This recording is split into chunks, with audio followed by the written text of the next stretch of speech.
Olá, meus amados, tudo na paz? Aqui é o irmão Alex, para dar continuidade aqui na leitura da carta aos Romanos, beleza? Nós vamos ler o capítulo 11. Como eu sempre falo nos áudios, quando nós for ler, nós temos que ler linear para que nós venhamos compreender melhor o conteúdo. Quando a carta foi escrita, não tinha divisões, não tinha capítulo, não tinha versículo. Então, nós temos que ler da forma que foi escrito para que nós venhamos ter uma compreensão melhor. Nós dividimos por capítulo para não ficar algo muito longo, beleza? Se por acaso você quiser receber as leituras aqui, você manda um zap aí por 61991192421, irmão Alex, beleza? Nós vamos ler então aqui o capítulo 11. Nós vamos ler o último versículo aqui do capítulo 10 para você ver que é uma continuidade. Capítulo 10, versículo 21. E referindo-se a Israel, diz: O dia inteiro estendi as mãos a um povo desobediente e rebelde. Iniciando no capítulo 11. Eu pergunto: será que o Eterno rejeitou o seu povo Israel? Uma pergunta. De modo algum, pois eu também sou israelita, da descendência de Abraão, da tribo de Benjamim. Então você vê aqui que essa fala, o autor ele está sendo direcionado para o povo de Israel, né? Para a israelita. O Eterno não rejeitou o seu povo, que ele, desde sempre, distinguiu e escolheu. Não sabes o que diz as Escrituras na passagem em que Elias interpela o Eterno contra Israel, dizendo: Senhor, mataram os teus profetas, demoliram teus altares, e eu fiquei só, e querem tirar minha vida. E que resposta lhe dá o oráculo do céu? Reservei para mim 7.000 homens que não dobraram os joelhos diante de Baal. Assim, também agora, em nossos dias, subsiste um resto, por livre escolha da graça, mas se é pela graça, já não é em razão das obras. Do contrário, a graça já não é graça. Daí o que se conclui: Israel não conseguiu aquilo que está procurando? Só os escolhidos é que o conseguiram? Os demais se tornaram embortados? Como está escrito, o Eterno lhe deu um espírito de torpor, olhos que não vejam e ouvidos que não ouçam, até o dia de hoje? E Davi diz: que sua mesa seja para eles como um laço e uma armadilha, causa de queda e justa retribuição, que seus olhos se endureça até a cegueira completa. Mantém sempre curvado o dorso deles. Eu pergunto, pois, porventura eles tropeçaram para cair de vez? Fazendo a pergunta. Não, de modo algum. Ele faz a pergunta e já responde, né? O passo em falso que deram serviu para a salvação dos pagãos. É isto para despertar ciúme neles. Ora, se o passo em falso deles significou riqueza para o mundo, e o seu fracasso riqueza para os pagãos, quanto mais significará a adesão de todos eles. Essas passagens que a gente leu aqui, pessoal, você consegue compreender que o autor, né, do livro de Romanos, ele pega passagens de Jeremias, passagens de Salmos, de Reis, né, Primeira Reis, para poder estar formando o pensamento dele aqui. E ele vai dar continuidade aqui e é muito simples a gente compreender. Agora nós vamos no capítulo 13. A vós, vindos do paganismo. No texto, já no início aqui, já mostra que a fala está sendo direcionada às pessoas que veio do paganismo, não para o povo de Israel, beleza? A voz vindo do paganismo, eu digo, enquanto eu for apóstolo dos pagãos, honrarei o meu ministério. A esperança de despertar ciúme nos da minha raça e assim salvar alguns deles. Se o afastamento deles, afastamento deles está falando do povo de Israel, foi reconciliação para o mundo, o que não será a sua acolhida? Será com a passagem da morte para a vida? Aliás, se as primícias são santas, a massa toda também é santa. E se a raiz é santa, os ramos também são santos. Se alguns ramos foram cortados, e tu, oliveira silvestre, fortes enxertada no lugar deles, assim te tornarás participante da raiz e da relva da oliveira cultivada. É só para você compreender aqui.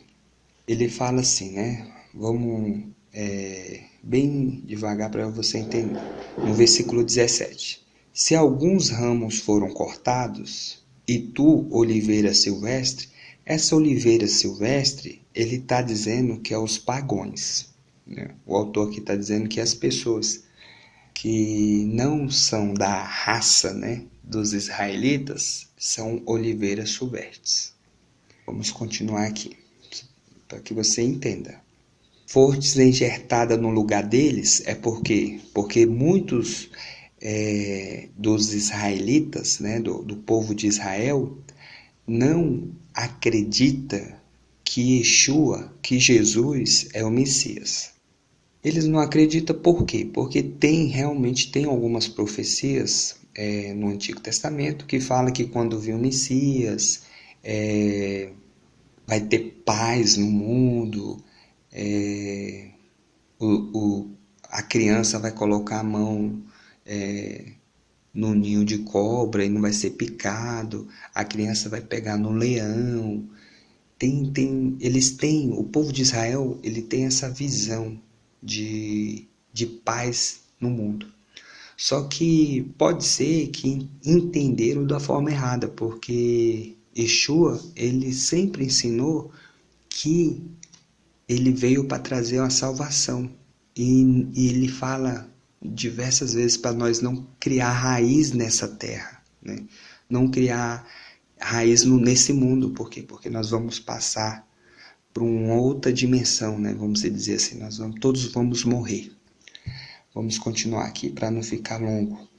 Verso 18. Não te gabes a custo dos ramos cortados, se no entanto cederes à vanglória. Toma consciência de que não és tu que sustenta a raiz, mas a raiz que te sustenta. Dirás alguns ramos foram cortados para que eu fosse enxertados.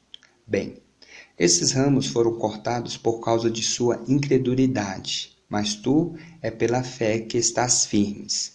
Então, nós fazemos parte do reino dos céus por causa da fé em Yeshua. Né? E alguns deles não tiveram fé em Yeshua, então por causa da incredulidade deles.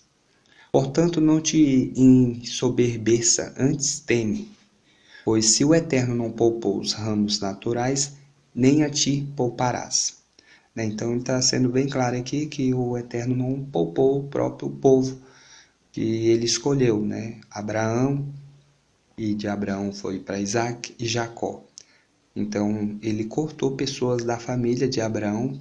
Por quê? Por causa da incredulidade, porque ele só tem compromisso com quem tem compromisso com ele. Verso 22. Repara na bondade e na severidade do Eterno para com os que caíram, severidade para contigo, bondade, contando que perseveres nesta bondade. Do contrário, também tu serás cortado. E eles, se deixar de ser incrédulos, serão enxertados. O Eterno é bastante poderoso para enxertá-los de novo. Isso é com toda certeza, né? Pois se tu fores cortado da oliveira silvestre, o qual pertencia por natureza, e se contrariamente a natureza fosse enxertado na oliveira cultivada, quanto mais eles serão enxertados em sua própria oliveira, a qual pertencem por natureza. Então você percebe que estava tendo algum conflito, né, naquele momento lá, não sei o que estava acontecendo, para Paulo entrar em defesa aqui dos que não creram lá, dos irmãos. Mas vamos continuar. Para que não confieis demais em vossas próprias sabedoria, irmãos, desejo que conheças este ministério, a saber, o endurecimento de uma parte de Israel vai durar até que tenha entrado a totalidade dos pagãos. Interessante, esse pensamento aqui do autor, o povo de Israel, eles têm um entendimento que vai ter um certo número de pessoas que vão ser salvos, entendeu? Mas Yeshua não falou isso, entendeu? Yeshua não falou, mas o povo de Israel, ele tem essa tradição e esse entendimento. Vamos continuar. E entrando todo Israel será salvo, como está escrito. De Sião virá o libertador, ele removerá as piedades do meio de Jacó, e esta será a minha aliança com eles, quando eu tirar os seus pecados. Pegou uma outra referência lá da Torá e dos profetas. E esta será a minha aliança com eles, quando eu tirar os seus pecados. De fato, quanto ao Evangelho, eles são inimigos, para benefício vosso. Mas como povo escolhido, são amados, por causa dos pais. Está vendo aqui? Está dizendo que o povo de Israel são amados por causa da aliança que fizeram lá com Jacó, com Abraão. Entendeu? Só que o Eterno, ele sempre demonstrou o seguinte: ele tem aliança com quem tem aliança com ele. Entendeu? Então, assim, eu não sei o porquê o autor aqui fazer referência a Abraão, a Isaac e Jacó. Que a referência que o autor tem que fazer é de Yeshua, entendeu? Vamos continuar, verso 29. Com efeito, os dons e a vocação do Eterno são irrevogáveis. Outrora, vós fostes desobediência ao Eterno, mas agora alcançaste misericórdia, em consequência da desobediência deles. Não, nós não recebemos misericórdia por causa da desobediência deles, não. Nós compreendemos que a misericórdia do Eterno, o plano de salvação foi muito antes de Abraão, entendeu? Lá em Gênesis nós já vemos o plano de salvação da humanidade, lá em Gênesis. Então, mas beleza, vamos continuar. Verso 32. Pois o Eterno encerrou todos na desobediência, a fim de usar de misericórdia para com todos.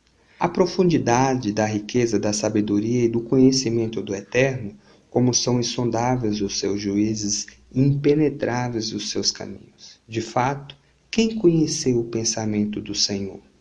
Ou quem foi o seu conselheiro? Ou quem se antecipou em dar-lhe alguma coisa?